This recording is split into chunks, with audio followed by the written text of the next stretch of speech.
परमेश्वर के दैनिक वचन। आज हम पहले मानव जाति के सृजन के बाद से परमेश्वर के विचारों, मतों और उसकी प्रत्येक गतिविधि का सारांश प्रस्तुत करेंगे।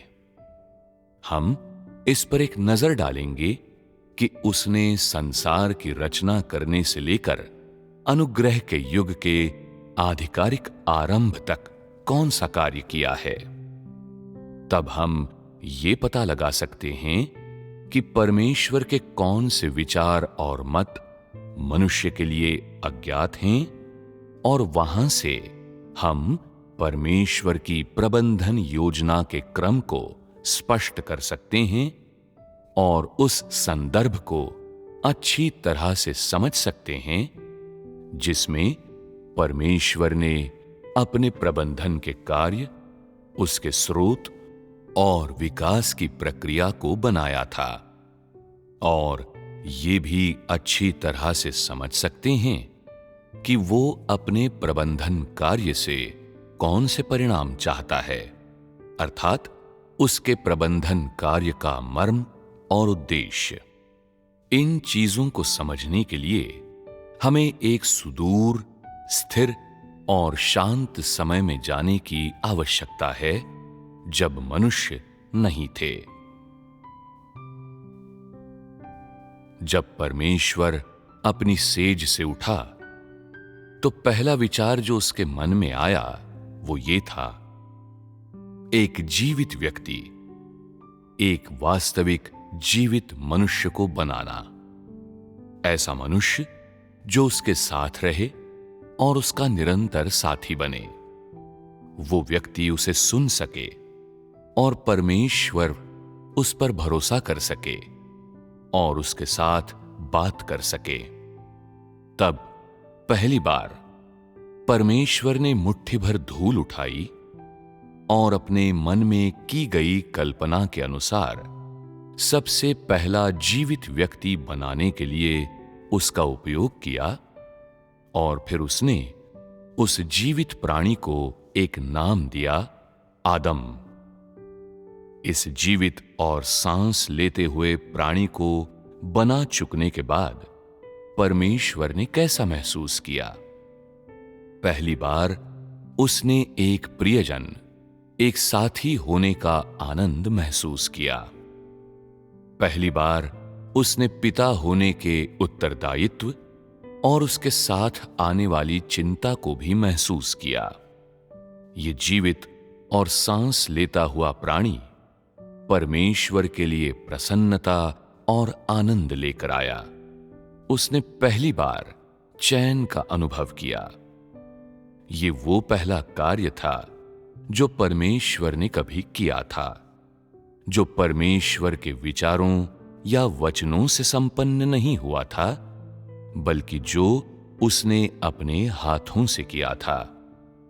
जब इस प्रकार का प्राणी, एक जीवित और सांस लेता हुआ व्यक्ति, परमेश्वर के सामने खड़ा हुआ, जो शरीर और आकार के साथ मांस और लहू से बना था और जो परमेश्वर से बातचीत करने में सक्षम था, तो उसने ऐसा आनंद महसूस किया जो उसने पहले कभी महसूस नहीं किया था।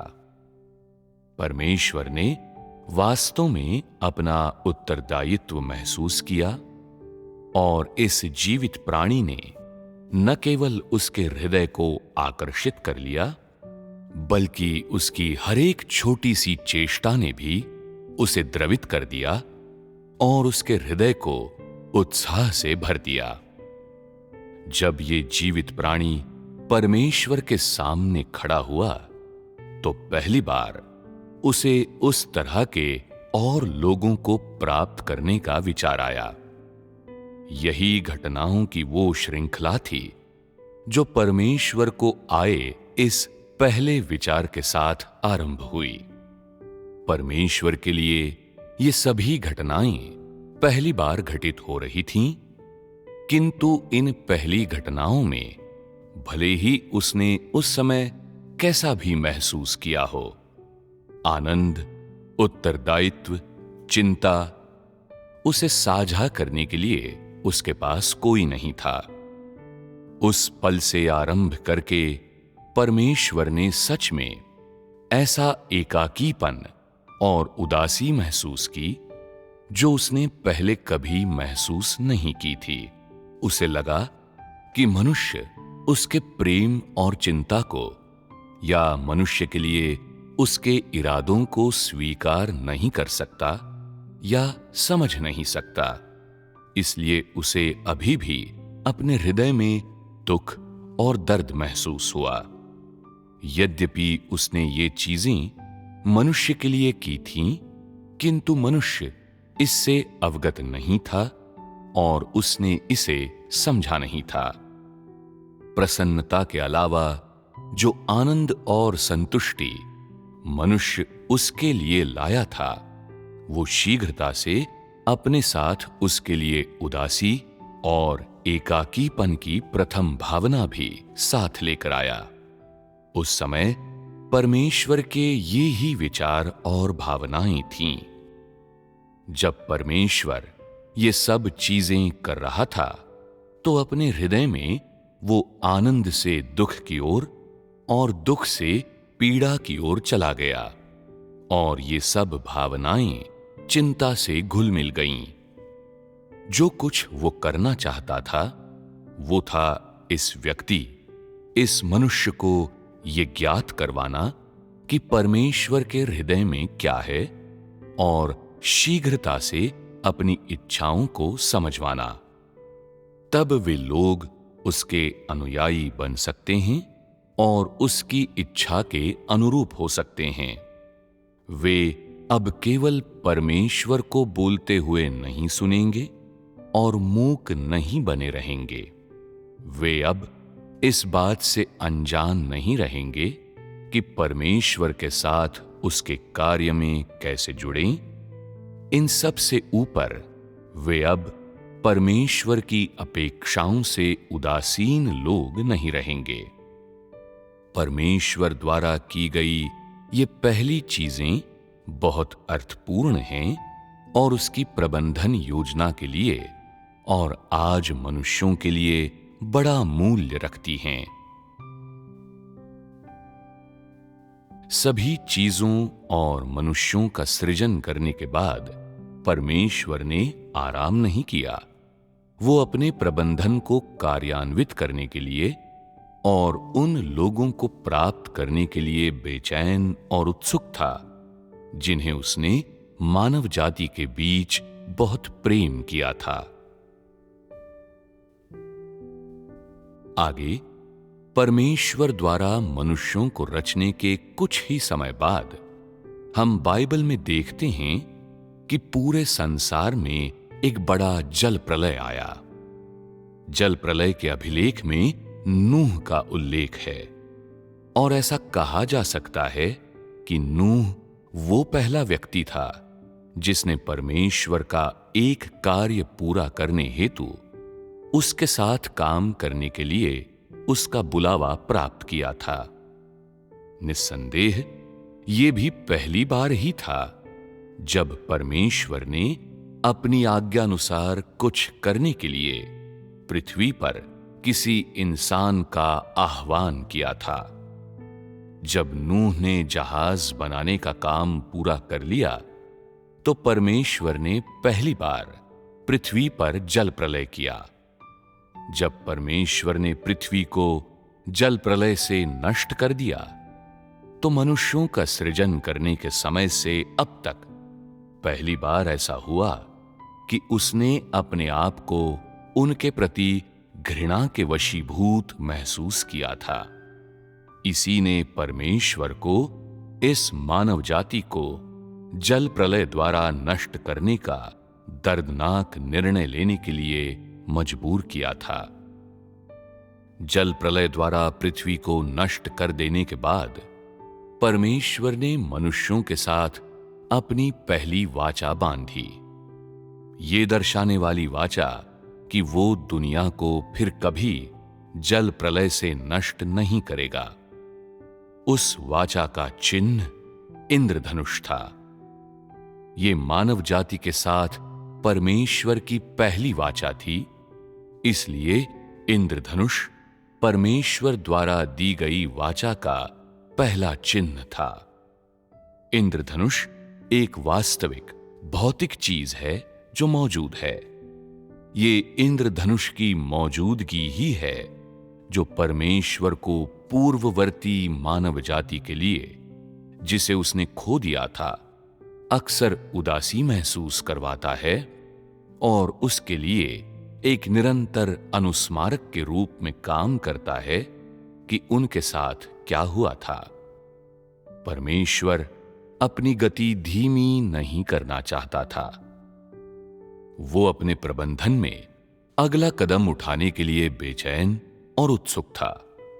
तत्पश्चात परमेश्वर ने संपूर्ण इस्राएल में अपने कार्य के लिए अपनी पहली पसंद के रूप में अब्राहम को चुना। यह भी पहली बार था कि परमेश्वर ने ऐसे किसी उम्मीदवार को चुना था। परमेश्वर ने इस व्यक्ति के माध्यम से मानव जाति को बचाने का अपना कार्य शुरू करने और इस व्यक्ति के वंशजों के बीच अपना कार्य जारी रखने का संकल्प लिया। हम बाइबल में देख सकते हैं कि परमेश्वर ने अब्राहम के साथ यही किया। तब परमेश्वर ने इस्राएल को अपनी प्रथम चुनी हुई भूमि बनाया और अपने चुने हुए लोगों इस्राएलियों के माध्यम से व्यवस्था के युग का अपना कार्य आरंभ किया। एक बार फिर पहली बार परमेश्वर ने इस्राएलियों को स्पष्ट नियम और व्यवस्थाएं प्रदान की, जिनका पालन मानव जाति को करना चाहिए, और उसने उन्हें विस्तार से समझाया। ये पहली बार था कि परमेश्वर ने मनुष्यों को ऐसे विशिष्ट मानकीकृत नियम प्रदान किए थे कि उन्हें किस प्रकार बलिदान करना चाहिए, उन्हें किस प्रकार जीना चाहिए, उन्हें क्या करना चाहिए और क्या नहीं करना चाहिए, उन्हें कौन से त्योहार और दिन मनाने चाहिए, और अपने हर कार्य में उन्हें किन सिद्धांतों का पालन करना चाहिए। ये पहली बार था कि परमेश्वर ने मनुष्यों को इस बारे में इतने विस्तृत मानकीकृत विनियम और सिद्धांत दिए थे कि उन्हें अपना जीवन किस प्रकार जीना चाहिए। हर बार जब मैं कहता हूं पहली बार, तो ये कार्य के उस प्रकार को संदर्भित करता है जो परमेश्वर ने पहले कभी नहीं किया था।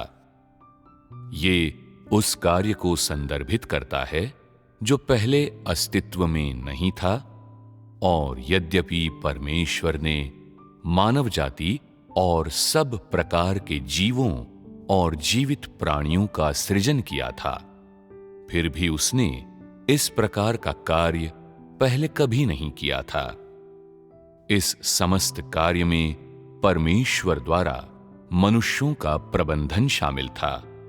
ये सब मनुष्यों और परमेश्वर द्वारा उनके उद्धार और प्रबंधन से संबंधित था। अब्राहम के बाद परमेश्वर ने एक बार फिर एक अन्य प्रथम कार्य किया। उसने अय्यूब को ऐसे व्यक्ति के रूप में चुना जो व्यवस्था के अधीन रहता था और निरंतर परमेश्वर का भय मानते हुए और बुराई से दूर रहते हुए और परमेश्वर की गवाही देते हुए शैतान के प्रलोभनों का सामना कर सकता था।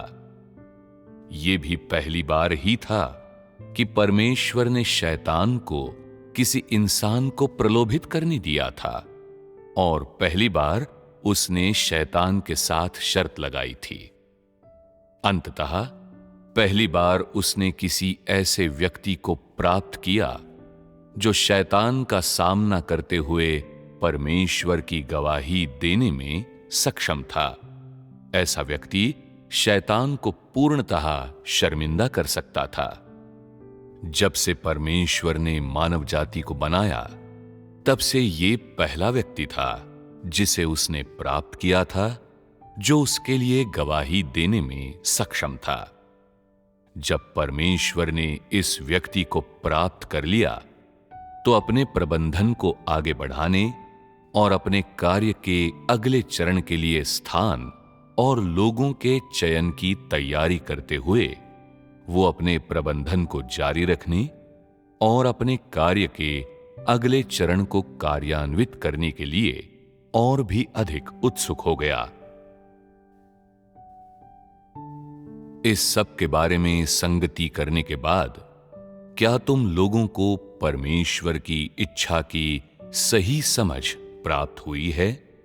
परमेश्वर अपने मानव जाति के प्रबंधन और उद्धार की इस घटना को किसी भी अन्य चीज से ज्यादा महत्वपूर्ण समझता है।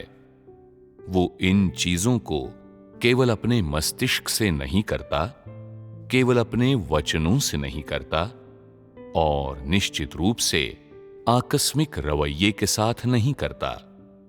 वो इन सभी चीजों को एक योजना के साथ, एक लक्ष्य के साथ, मानकों के साथ और अपनी इच्छा के साथ करता है।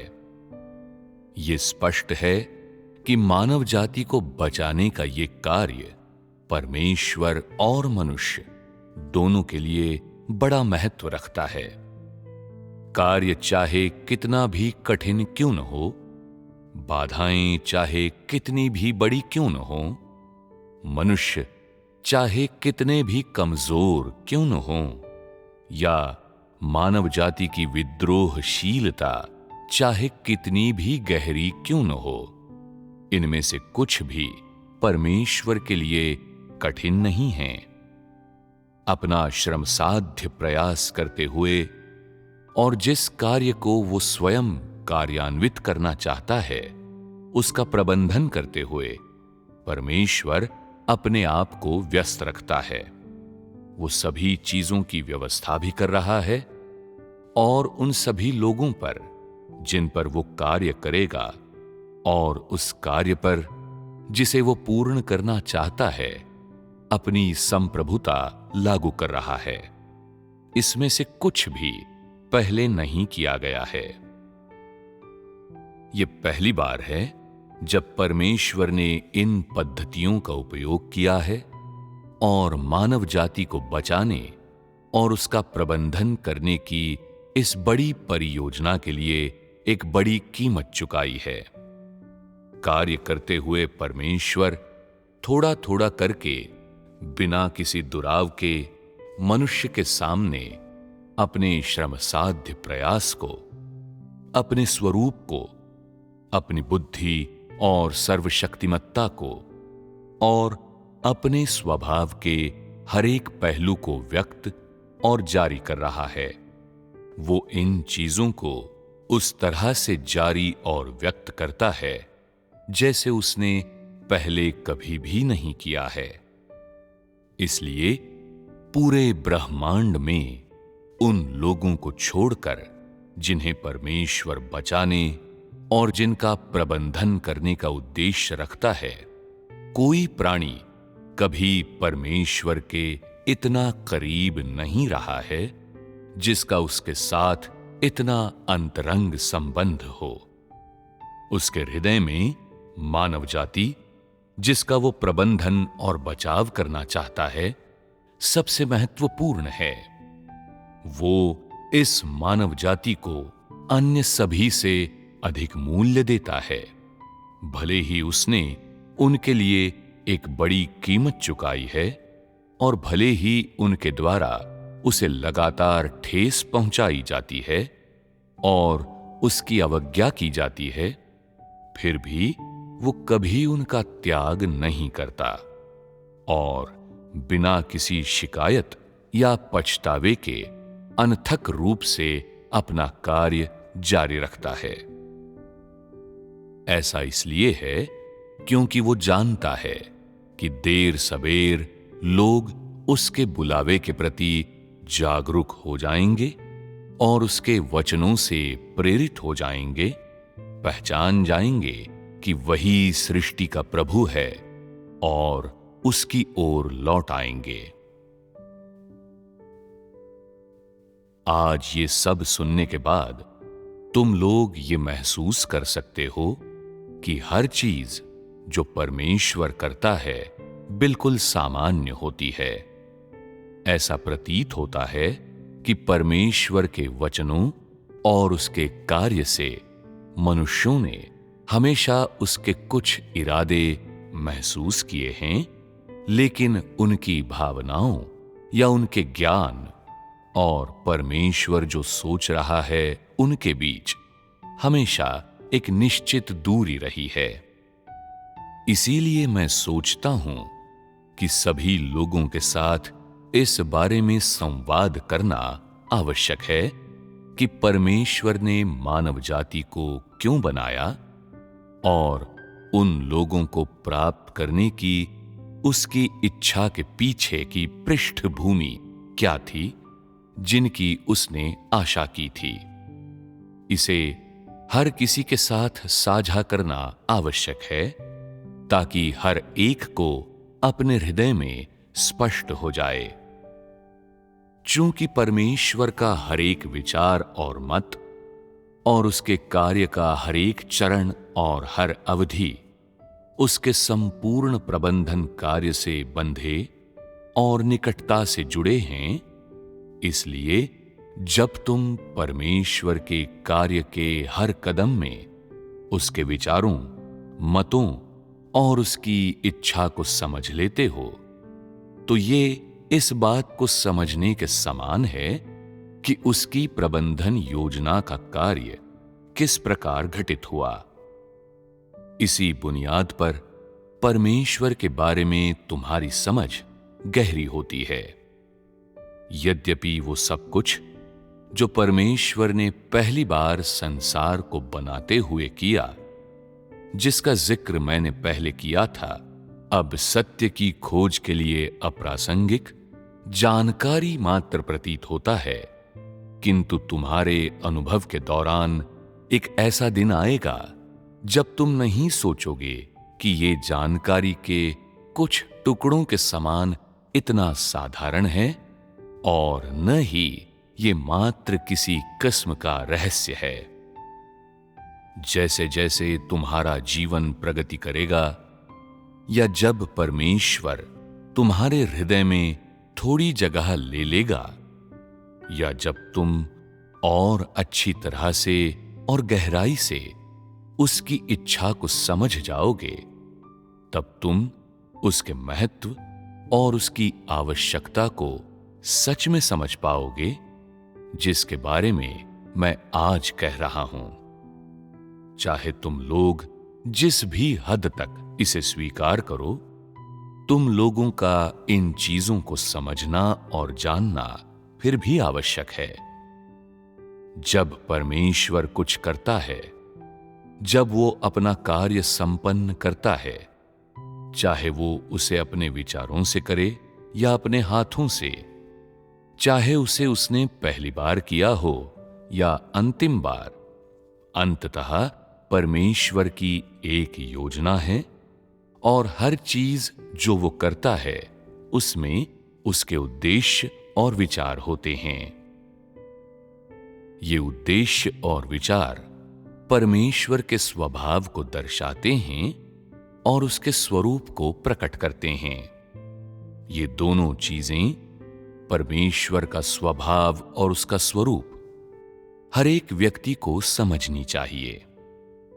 जब व्यक्ति उसके स्वभाव और स्वरूप को समझ जाता है, तो वो धीरे धीरे ये समझ सकता है कि परमेश्वर जो करता है वो क्यों करता है और वो जो कहता है वो क्यों कहता है। इससे उनमें तब परमेश्वर का अनुसरण करने, सत्य की खोज करने और अपने स्वभाव में परिवर्तन करने के लिए और अधिक विश्वास हो सकता है। अर्थात परमेश्वर के बारे में मनुष्य की समझ और परमेश्वर में उसका विश्वास एक दूसरे से अलग नहीं किए जा सकते।